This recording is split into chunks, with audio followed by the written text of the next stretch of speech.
sehat buat kita semua. Jumpa lagi di channel Bina SMK.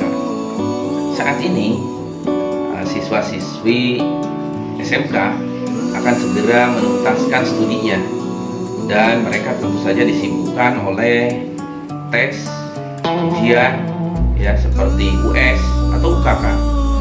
UKK ini sangat penting sekali dan utama untuk di SMK, yaitu uji kompetensi keahlian.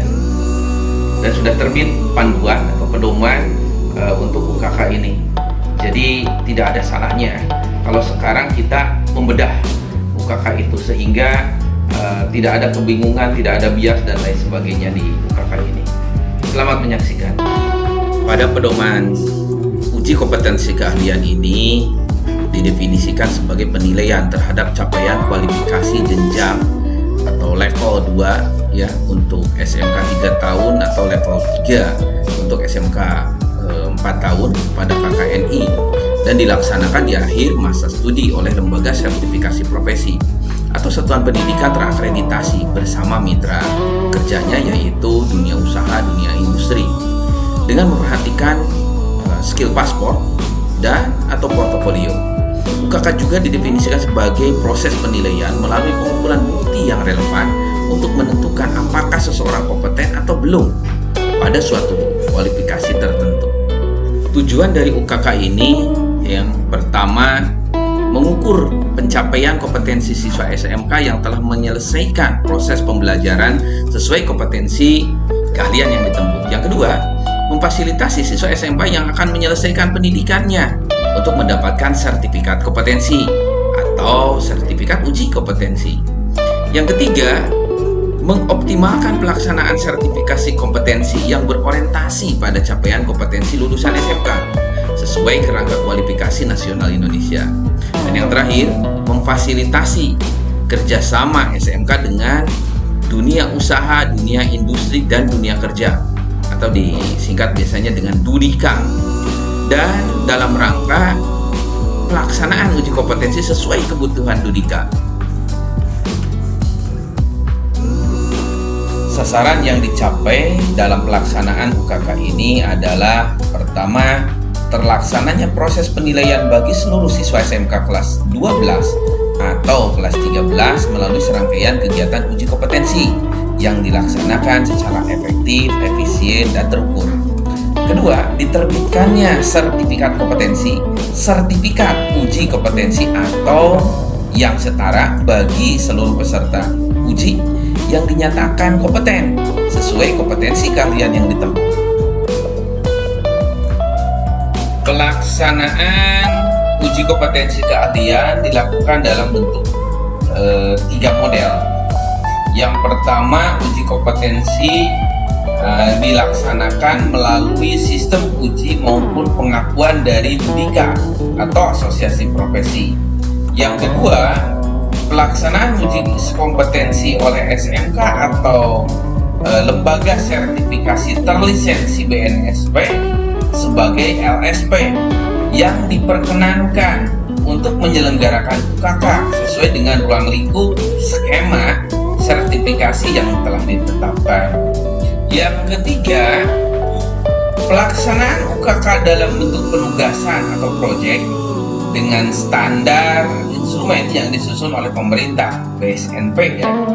Nah, satuan pendidikan bersama mitra DUDIKA diperkenankan mengubah sebagian atau keseluruhan isi sepanjang minimal setara.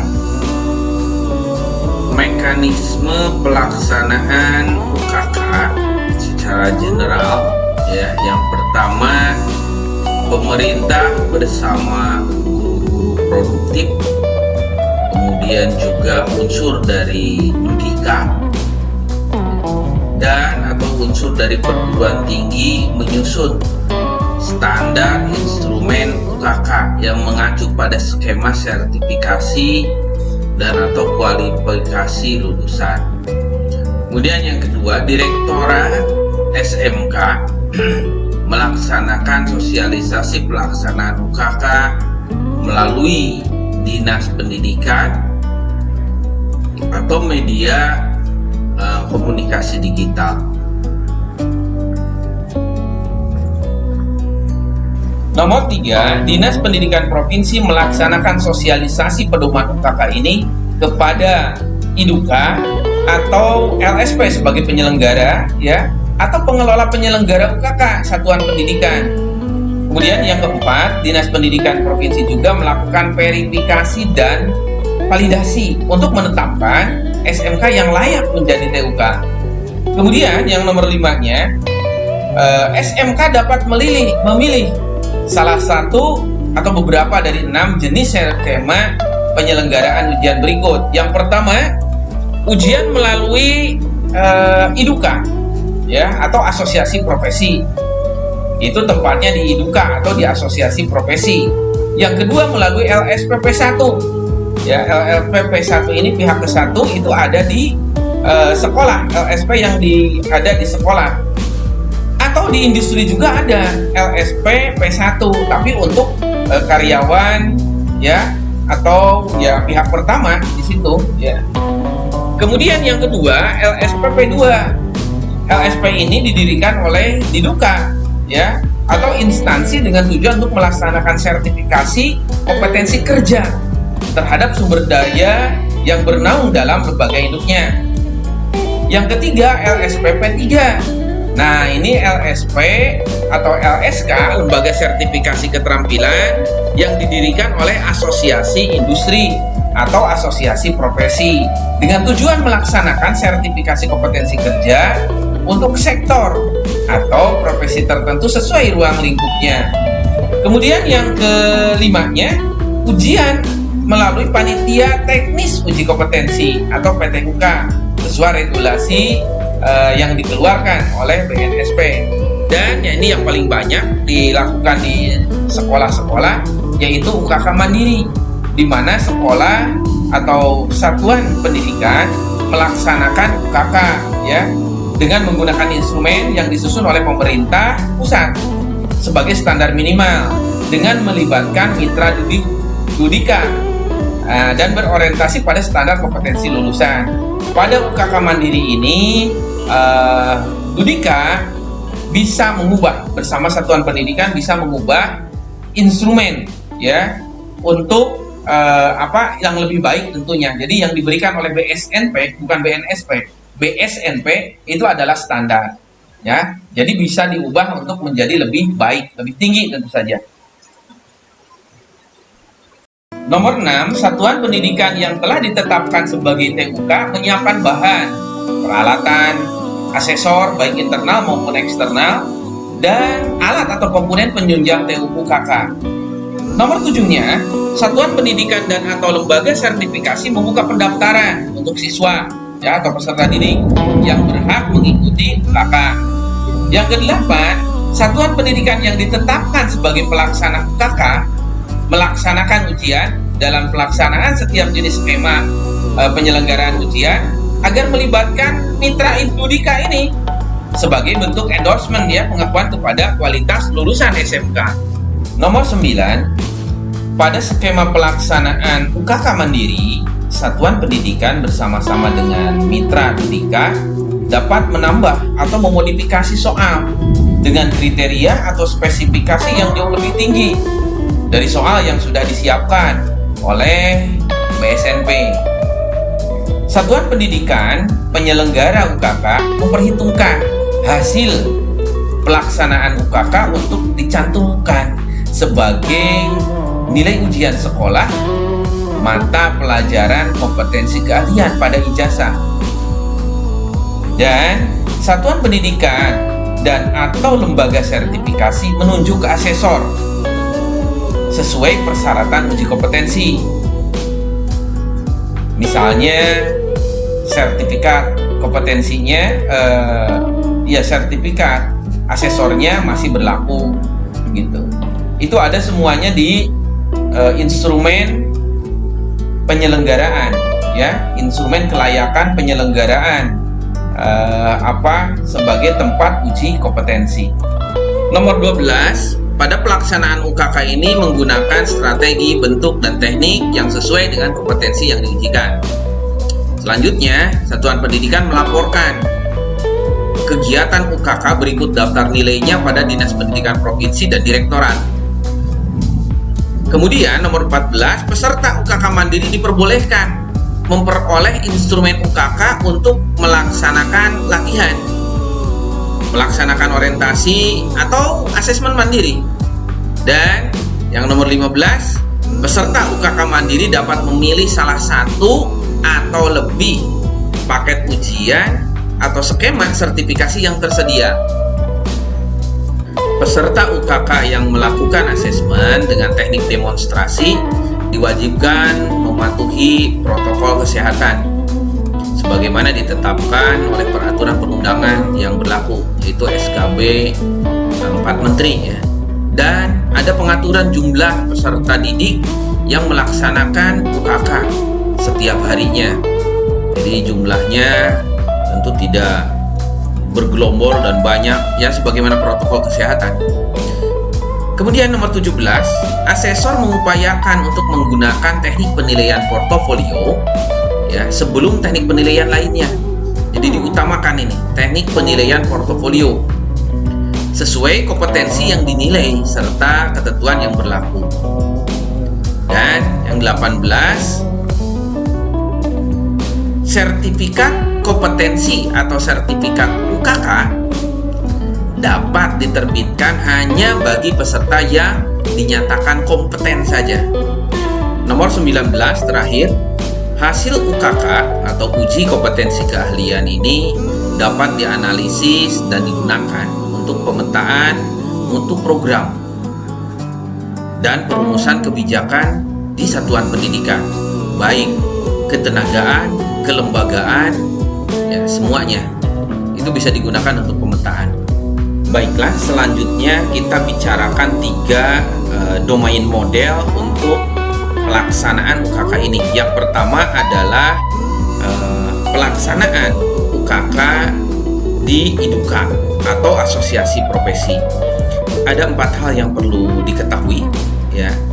Yang pertama, bahwa SMK dalam pelaksanaan UKK melibatkan mitra didika berskala internasional, nasional, atau lokal dan memiliki pekerjaan utama yang relevan dengan kompetensi keahlian peserta didik yang akan diuji.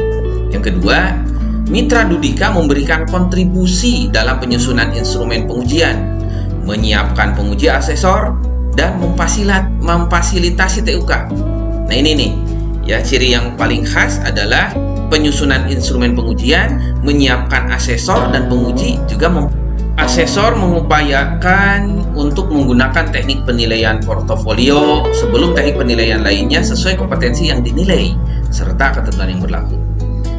Yang terakhir, mitra dudika atau asosiasi profesi menerbitkan dan menandatangani sertifikat kompetensi yang memiliki pengakuan secara lokal, regional, dan internasional bagi peserta uji yang dinyatakan lulus. Nah, meskipun ini agak bertentangan. Model yang kedua adalah uji kompetensi dengan lembaga sertifikasi profesi, baik LSPP 1, LSPP 2, dan LSPP 3 atau LSK, dan PTUK. Nah, beberapa hal yang perlu diketahui. Yang pertama, penetapan kelayakan satuan pendidikan tempat penyelenggaraan UKK serta SMK lainnya yang menggabung mengikuti ujian dengan LSP atau LSK dilakukan oleh tim yang ditunjuk oleh BNSP. Yang kedua, SMK yang telah memenuhi persyaratan sebagai TUK bekerja sama dengan LSP atau LSK dapat menyelenggarakan sertifikasi kompetensi sesuai skema sertifikasi kemasan kualifikasi, okupasi, atau klaster dengan ruang lingkup skema sertifikasi yang telah ditetapkan. Yang ketiganya, LSP atau LSK wajib menyiapkan penguji atau asesor dan materi uji kompetensi. Dan yang keempat, asesor kompetensi harus mempunyai sertifikat asesor kompetensi yang diterbitkan oleh BNSP dan atau lembaga lain yang diakui. Dan sertifikat tersebut masih berlembaga sertifikasi profesi atau lembaga sertifikasi keterampilan. Ini wajib memberikan sertifikat kompetensi bagi peserta uji yang dinyatakan lulus. Kemudian Kegiatan uji kompetensi dengan LSP atau LSK dapat dilakukan selama kegiatan pembelajaran. Jadi tidak harus di ujung saja. Setiap siswa yang mengikuti uji kompetensi diupayakan untuk memperoleh sertifikat kompetensi setara kualifikasi, okupasi, atau klaster.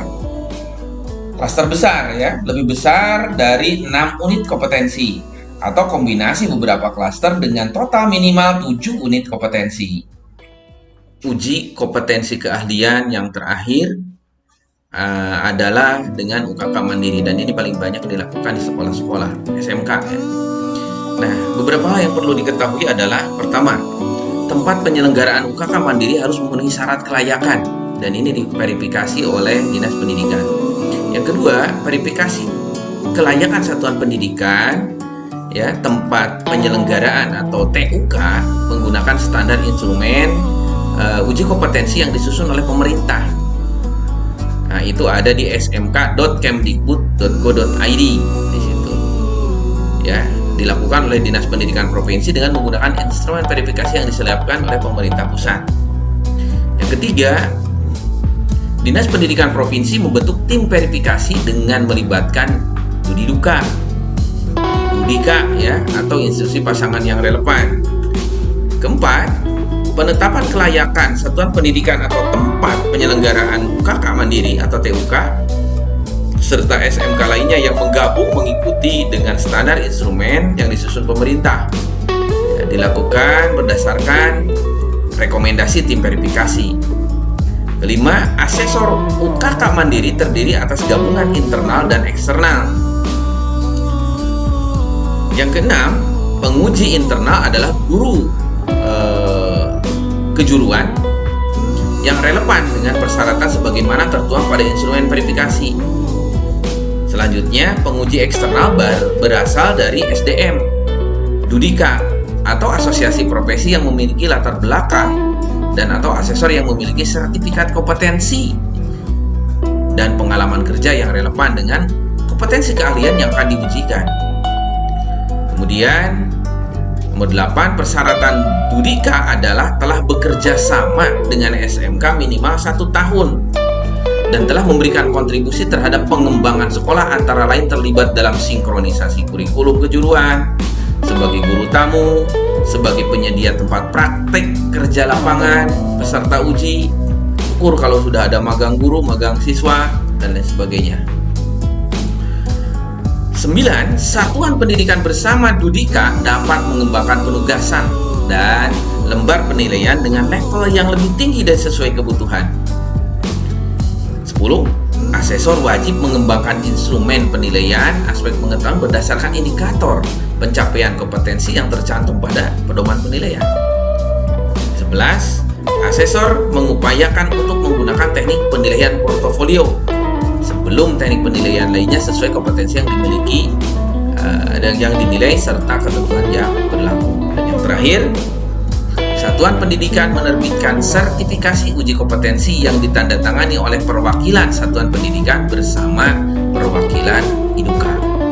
Jadwal UKK ini serentak dilaksanakan seluruh Indonesia dari mulai tanggal 1 April 2021 sampai dengan akhir masa pembelajaran tahun 2020-2021. Kemudian perangkat uji kompetensi keahlian ini ada beberapa. Yang pertama, instrumen soal UKK ya. Nah, instrumen soal UKK adalah tes berbentuk penugasan untuk mengerjakan satu atau beberapa pekerjaan untuk menghasilkan satu produk atau jasa. Standar instrumen soal UKK disusun oleh pemerintah menguji aspek keterampilan dan sikap dan harus dilengkapi dengan instrumen pengujian yang disusun oleh penguji atau asesor untuk menguji aspek pengetahuan berdasarkan indikator pencapaian kompetensi yang tercantum pada lembar penilaian UKK aspek pengetahuan.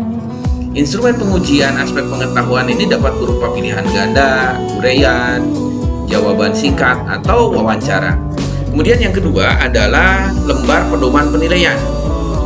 Di dalam lembar pedoman penilaian ini terdiri dari lembar penilaian dan rubrik penilaian. Lembar penilaian ini Itu berisi aspek pengetahuan, keterampilan, dan sikap. Memuat komponen, subkomponen penilaian, dan lembar rekapitulasi penilaian.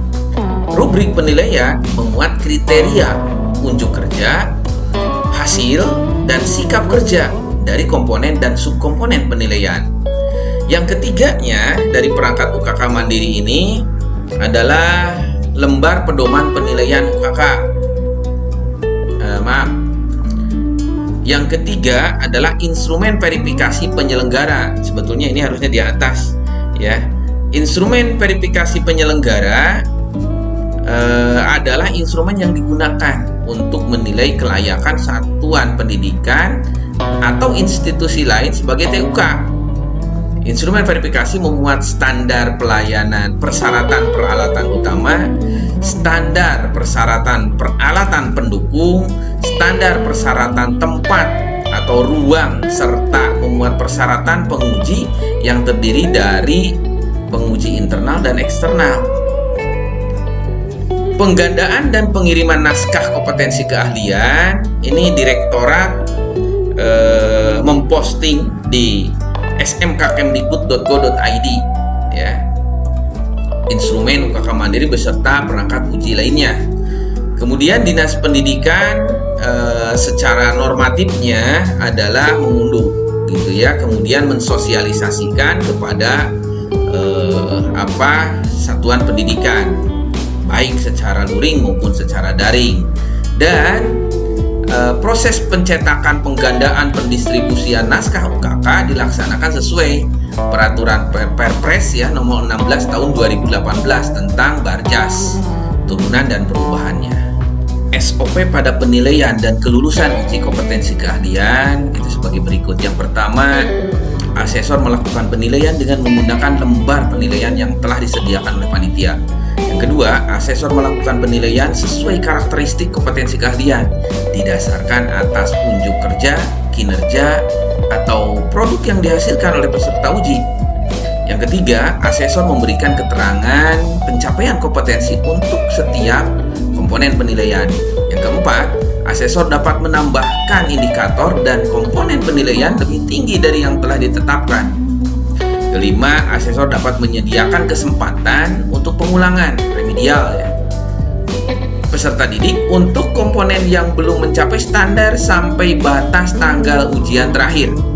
Dan yang keenam, pada pelaksanaan UKK melalui skema penyelenggara LSP atau LSK, PTUK, atau skema lainnya yang pada sertifikasinya tidak memunculkan skor, asesor wajib mengkonversi capaian kompetensi peserta uji dalam rentang 0-100. Sekali lagi pada rentang 0-100. Kriteria pencapaian kompetensi hasil konversi dari UKK melalui skema penyelenggaraan LSP atau LSK, PTUK, atau skema lainnya yang pada sertifikasinya tidak memunculkan skor dapat diuraikan seperti tabel berikut ini nih. Dan pada penyelenggaraan UKK Mandiri, asesor atau penguji memberikan nilai pada rentang 0-100. Pada tabel yang kedua nih, asesor menyerahkan hasil ujian kepada panitia dan menjaga kerahasiaannya. Peserta uji dinyatakan lulus UKK jika nilai UKK mencapai minimal 70. Jadi KKM-nya untuk UKK ini 70. Panitia UKK tingkat satuan pendidikan mengumumkan kelulusan sebelum pengumuman kelulusan. Panitia UKK tingkat satuan pendidikan mengirimkan nilai UKK ke Dinas Pendidikan Provinsi dan atau melalui aplikasi e-rapot ya, paling lambat tanggal 15 Juli 2021. Sekali lagi, sebelum tanggal 15 Juli 2002. Pada penerbitan sertifikat, satuan pendidikan berkoordinasi dengan IDUKA maupun LSP atau LSK yang terlibat dalam UKK dalam menyiapkan penerbitan sertifikat kompetensi atau sertifikat uji kompetensi.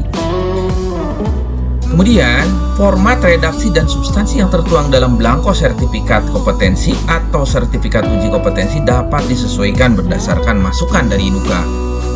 secara umum bentuk sertifikat itu dalam bentuk yang pertama, sertifikat berlogo Garuda Pancasila yang diterbitkan oleh Badan Nasional Sertifikasi Profesi. Yang kedua, sertifikat berlogo Lembaga Sertifikasi Profesi atau Lembaga Sertifikasi Keterampilan. Yang ketiga, sertifikat berlogo Mitra Dudika atau Asosiasi Profesi. Dan yang keempat, sertifikat berlogo Tutpuri Handayani. Ini untuk UKK yang diselenggarakan secara mandiri oleh satuan pendidikan. Isi sertifikat kompetensi minimal memuat identitas peserta uji, nama kompetensi keahlian, dan daftar kompetensi, unit-unit kompetensi yang telah diujikan dan dinyatakan kompeten. Sertifikat kompetensi hanya diberikan kepada peserta uji yang lulus UKK. Selanjutnya, sertifikat kompetensi diterbitkan oleh IDUKA yang terlibat dalam UKK mandiri, ditandatangani oleh asesor atau penguji eksternal atau perwakilan dari Dudika. Dan yang ketujuh,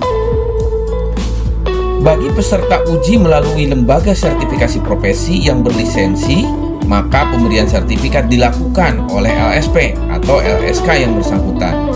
Dan yang terakhir, setiap sertifikat kompetensi yang diterbitkan harus memenuhi kaidah mampu telusur. Pemantauan pelaksanaan uji kompetensi keahlian. Pemerintah pusat dan pemerintah daerah dapat melaksanakan pemantauan atau MONEF dan supervisi UKK SMK. Pelaksanaan pemantauan dapat melibatkan unsur Dudika, perguruan tinggi, atau instansi lain sesuai dengan kebutuhan. Pemerintah pusat dan pemerintah daerah melakukan evaluasi dan menetapkan program tindak lanjut pelaksanaan UKK SMK berdasarkan hasil pemantauan atau supervisi. Bagian yang terakhir adalah biaya penyelenggaraan UKK. UKK ini dibiayai dari BOS, kemudian tidak menutup kemungkinan bagi pemerintah daerah, Dudika, LSP, atau BNSP untuk dapat berkontribusi